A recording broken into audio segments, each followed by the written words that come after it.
Hello everyone. Today I am going to start the lecture 12 on the topic of Lord Cornwallis Judice Plan of 1787. वैसे तो इसके इसके जो Cornwallis है ये हमारे क्या थे गवर्नर जनरल। इनके तीन प्लान है। इनको हम पहले हम 1787 को देखेंगे और अपने नेक्स्ट वीडियो में 1790 के जुडिशल प्लान को देखेंगे और उसके बाद हम देखेंगे 1793। ये हमारे तीन पार्ट में डिवाइड होगी।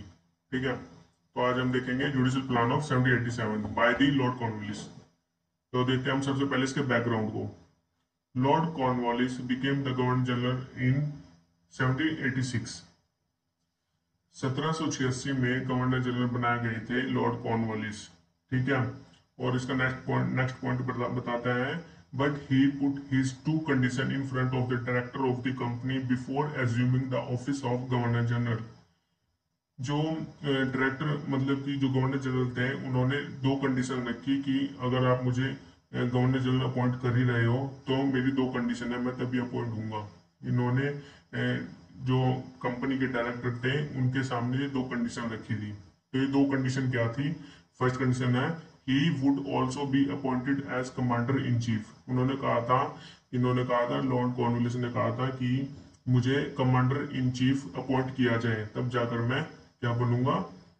गवर्नर जनरल बनूंगा। ठीक है, और दूसरी कंडीशन रखी इन्होंने he would be able to overrule the decision of the council. दूसरा रीजन ये, दूसरा मतलब कि क्या था ये कंडीशन, दूसरी कंडीशन थी इनकी कि मैं जितने भी जो काउंसिल थी उसके अंदर जितने भी डिसीजन होते थे on the basis of majority, तो उसमें वह ओवर रूल कर सके उनकी उनके डिसीजन को। कौन कर सके? Lord Cornwallis. ठीक है, तो इसने ये दो कंडीशन रखी थी। और अब हमारा था next point. Then after being governor general he recognised the revenue and judicial administration in three phases of his judicial plan of 1787, 1790 and 1793।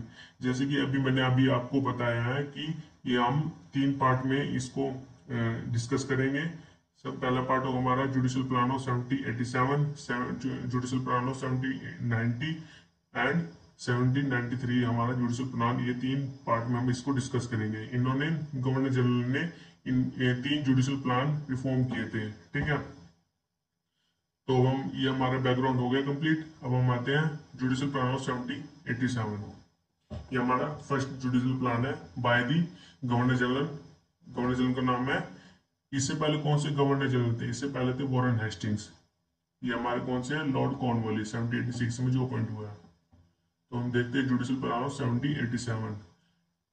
पहला पॉइंट बोलता है इसका, ड्यूरिंग द गवर्नर जनरलशिप, मतलब कि वॉरेन हेस्टिंग्स, जब वॉरेन हेस्टिंग गवर्नर जनरल थे तो उस समय the revenue and judicial administration were separated.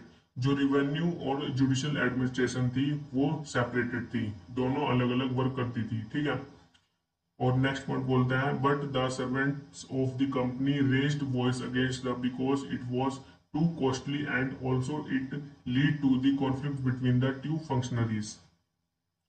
इसमें यह कहा गया है सेकंड पॉइंट में कि जो कंपनी के सर्वेंट थे उन्होंने इसके अगेंस्ट आवाज उठाई थी क्योंकि यह बहुत ही ज्यादा कॉस्टली है। किसके अगेंस्ट? जो हमारे रिवेन्यू और जुडिशियल एडमिनिस्ट्रेशन थे ये सेपरेट थे, इस वजह से ये काफी ज्यादा कॉस्टली था और इसमें ज्यादा कॉन्फ्लिक्ट भी आ रहे थे इन दोनों के बीच में, रिवेन्यू और जुडिशियल एडमिनिस्ट्रेशन के बीच में, क्योंकि सेपरेट थे। इन दोनों में काफी ज्यादा कॉन्फ्लिक्ट अराइज हो रहे थे, इस वजह से कंपनी के सर्वेंट ने इसके ऊपर आवाज उठाई थी। As per the orders of the directors of the company, Lord Cornwallis introduced his judicial plan of 1787। तो इसी वजह से डायरेक्टर ऑफ द कंपनी ने लॉर्ड कॉर्नवालिस, जो डायरेक्टर ऑफ द कंपनी थी, इन्होंने ऑर्डर इशू किया और लॉर्ड कॉर्नवालिस ने इंट्रोड्यूस किया जुडिशियल प्लान ऑफ 1787। तो इसी वजह से 1787 इस्टेब्लिश की गई थी जुडिशियल प्लान। ठीक है, ये हमारा जुडिशियल प्लान था। This plan combined the revenue and judicial administration into one single authority called as collector। इस प्लान में ये कहा गया है कि जो जुडिशियल एडमिनिस्ट्रेशन थी और जो रिवेन्यू थे इन दोनों को कंबाइन करना था। इसका मेन पर्पस यही था। ठीक है, इसको वन अथॉरिटी बनानी थी जिसको कहा जाता था कलेक्टर। इसमें अथॉरिटी अपॉइंट की गई थी जिसमें जो हैंडल करता था इन दोनों को, जो कंबाइन कर दिया गया था तो इनको हैंडल कौन करता था? कलेक्टर करता था। ठीक है, अब आता है हमारा next point. In order to reorganize the revenue administration, the plan decreased the number of district in Bihar, Bengal and Odisha from 36 to 23। जब एडमिनिस्ट्रेशन को रीऑर्गेनाइज किया गया, रिवेन्यू एडमिनिस्ट्रेशन को, तो इसमें जो डिस्ट्रिक्ट थी कहाँ पर, बंगाल, बिहार एंड उड़ीसा की, उसमें शुरू में 36 थी, लेकिन इस जुडिशल प्लान को ला करके, जुडिशल प्लान को फॉर्म करके, तो इसमें जो डिस्ट्रिक्ट थी बंगाल, बिहार एंड उड़ीसा की, उनको डिक्रीज कर दिया गया, उनको कम कर दिया गया और 23 डिस्ट्रिक्ट कर दिया गया 36 की जगह पर। ठीक है। In each district, the revenue cases were settled by an English servant called collector। जितने भी हर एक डिस्ट्रिक्ट में एक रिवेन्यू केसेस को सेटल डाउन करने के लिए इंग्लिश सर्वेंट अपॉइंट किया जाता है, जिसे कहा जाता था कलेक्टर। हर एक डिस्ट्रिक्ट में, ठीक है, वहां पर कलेक्टर अपॉइंट किया जाता था। For handling the revenue cases the collector was given a court called Mal Adalat. जो हैंडल करता था रिवेन्यू केसेस को, और कौन करता था, कलेक्टर, और उसको कलेक्टर को एक कोर्ट भी दी गई थी जिसे कहा जाता था मल अदालत। मल अदालत इसे कहा जाता था जो रिवेन्यू केसेस को हैंडल करती थी, ठीक है, by the collector. Besides revenue cases collector also use to handle the civil cases as he was the जज ऑफ मुफस्सिल दीवानी अदालत। देखिए, इसमें कलेक्टर की काफी ज्यादा इसके ऊपर अथॉरिटी थी, ठीक है, इसने काफी ज्यादा वर्क करता था कलेक्टर, ठीक है, उस टाइम पर। तो इसे जज भी था, कौन था, कलेक्टर। ये हैंडल करता था सिविल केसेस को, जज ऑफ मुफस्सिल दीवानी अदालत, ठीक है। इसके काफी ज्यादा वर्क हो गए वैसे, देखने के बाद इसको अच्छे से पढ़ना। Collector was also the magistrate of district. अब देखिए, कलेक्टर मजिस्ट्रेट ऑफ डिस्ट्रिक्ट भी है यहाँ तक की, ठीक है, मुफस्सिल दीवानी अदालत का, और जज भी है, और जो माल अदालत इसको दी गई है उसको हैंडल भी करता है, उसमें रिवेन्यू केसेस को भी हैंडल करता है, उसको इसको कलेक्टर बनाया है, ठीक है। और वैसे तो कलेक्टर ही है इसमें सारों में, इसी की मतलब कि ज्यादा इसको थोड़ी प्रोवाइड की गई है। तो आगे चलते हैं हम इसके अपील में। इसके अपील में कहा गया है, the in revenue cases the appeals from Mal Adalat lay to the board of revenue at Calcutta and further repeal from board of revenue to the governor general council. जो रिवेन्यू केसेस थे वो मल अदालत देखती थी, ठीक है, और जो मल अदालत की अपील होती थी वो कहाँ पर जाती थी, बोर्ड ऑफ रिवेन्यू में, कहाँ पर, जो कलकत्ता में थी। लेकिन इससे भी आगे अगर जो काफी ज्यादा बड़े केसेस होते थे तो इसकी बोर्ड ऑफ रिवेन्यू की अपील कहाँ पर जाती थी, गवर्नर जनरल एंड काउंसिल के पास जाती थी लास्ट में, ठीक है। सेकंड पॉइंट है इसमें, in civil cases the appeals from Mofussil Diwani Adalat could lie to Sadar Diwani Adalat in matters exceeding 1000 rupees and could be prefer to king in council in cases exceeding the value of 5000 rupees. ये हमने ऊपर कौन सा पॉइंट डिस्कस किया है, revenue cases, और ये second point है सिविल केसेस। सिविल केसेस में ये कहा गया है कि जो इसकी अपील थी, इसकी अपील कहाँ पर, मुफस्सिल दीवानी अदालत में इसका केस चलता था सिविल केसेस का। इसकी अपील कहाँ पर जाती थी, इसकी अपील जाती थी फिर सदर दीवानी अदालत में। लेकिन जब 1000 रुपए से ये एक्सीड कर जाती थी, जो केस थे, जो इसकी वैल्यू थी केस की 1000 से ऊपर चली जाती थी, तो ये सदर दीवानी अदालत में इसका केस चलता था।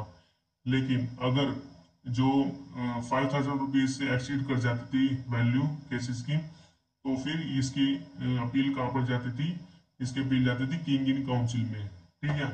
ये सबसे बड़ी अदालत होती थी सिविल केसेस में, जो हैंडल करती थी 5000 एक्सीड होते ही। क्लियर, आप इसको अच्छे से पढ़ लेना, स्क्रीन शॉट ले लेना इसका, ठीक है, अच्छे से, और जिससे कि आप इसको अच्छे से पढ़ सके। आपके लिए नोट्स काफी अच्छे हैं, इनको शेयर भी करना। ओके, अब हम देखते हैं इसके रजिस्ट्रार ऑफिस में। इसमें रजिस्ट्रार ऑफिस भी अपॉइंट किया गया था जुडिशियल प्लान ऑफ 1787 में। The judicial plan of 1787 led to the creation of new office of registrar। 1787 के जुडिशियल प्लान में एक न्यू ऑफिसर अपॉइंट किया गया था जिसे कहा जाता था रजिस्ट्रार, ठीक है, who was a subordinate assistant to the collector civil cases of up to 200 rupees. जो ये रजिस्ट्रार था, ये सबऑर्डिनेट किसका था, कलेक्टर का। जो अभी हमने ऊपर कलेक्टर डिस्कस किया है, कलेक्टर की काफी ज्यादा पावर थी, ठीक है, और ये सबऑर्डिनेट था कलेक्टर का, ठीक है, जो रजिस्ट्रार है। और ये केसेस हैंडल करता था अप टू 200 रुपीज, ये 200 रुपये तक के जितने भी केसेस होते थे सिविल केसेस उनको हैंडल करता था रजिस्ट्रार। ठीक है, अब हम आते हैं अप्रेजल में, इसका मूल्यांकन। ठीक है, इसमें आखिर क्या इसका क्या मतलब कि इसके जो हमने अभी देखा सेट जुडिशल प्लान, इसमें आखिर जो ऐसा क्या हो, ये सक्सेसफुल रही या अनसक्सेसफुल रही, इसमें हम ये देखेंगे। The plan led to the situation of over centralisation of powers to a single person collector. जो हमने ऊपर देखा था कलेक्टर, कलेक्टर एक सिंगल पर्सन था, लेकिन उसके पास काफी ज्यादा पावर थी। ठीक है, इस वजह से वो सिचुएशन है काफी ज्यादा हैंडल नहीं कर सकता था। He was vested with civil revenue and ministerial power. इसके पास पावर कौन कौन सी थी? वेस्टेड सिविल पावर मतलब कि वो वेस्टेड जो रिवेन्यू केसेस से, सिविल केसेस से, मिनिस्ट्रियल पावर थी इसके पास, इन तीनों को हैंडल करता थे। अलग अलग अलग इनमें केसेस आते थे, तो कलेक्टर इन सारे सभी वर्किंग कैसे कर सकता था। ठीक है, तो इसमें भी काफी ज्यादा कमियां थी। और सेकंड पॉइंट में बताते हैं, therefore the judicial plan of 1787 cancel the separation of revenue and judicial administration.